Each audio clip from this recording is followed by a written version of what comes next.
Assalamualaikum warahmatullahi wabarakatuh.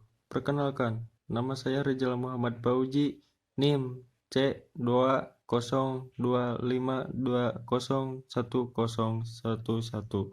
Di sini saya akan menjelaskan tentang biogeokimia siklus hidrologi.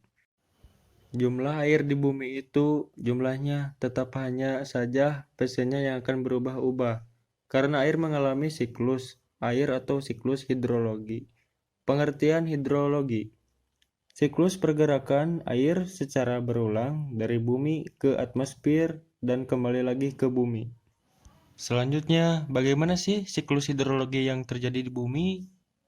Tumbuhan bisa mengalami proses transpirasi, di mana transpirasi adalah penguapan air yang berasal dari tumbuhan.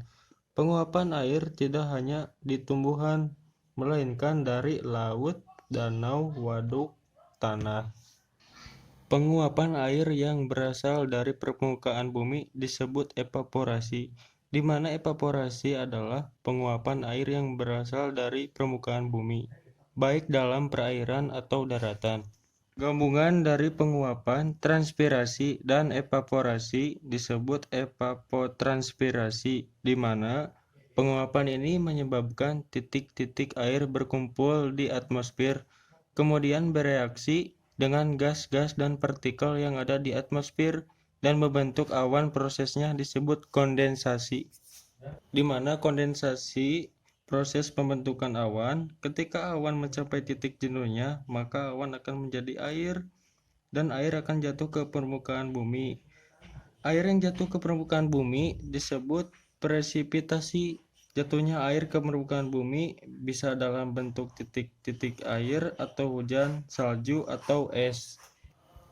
Air yang jatuh ke permukaan bumi ada yang mengalami air yang mengalir di permukaan daratan atau tanah disebut runoff. Air yang masuk ke pori-pori tanah berbentuk air tanah disebut infiltrasi.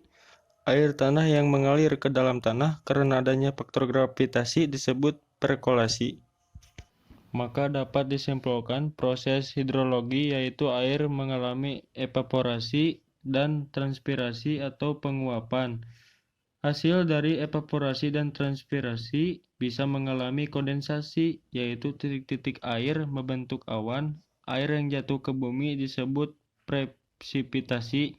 Lalu di presipitasi bisa saja terjadi runoff, perkolasi, infiltrasi, dan akan kembali lagi ke proses evaporasi dan transpirasi atau penguapan. Sekian presentasi dari saya. Mohon maaf bila ada kesalahan. Wabillahi taufiq wal hidayah. Wassalamualaikum warahmatullahi wabarakatuh.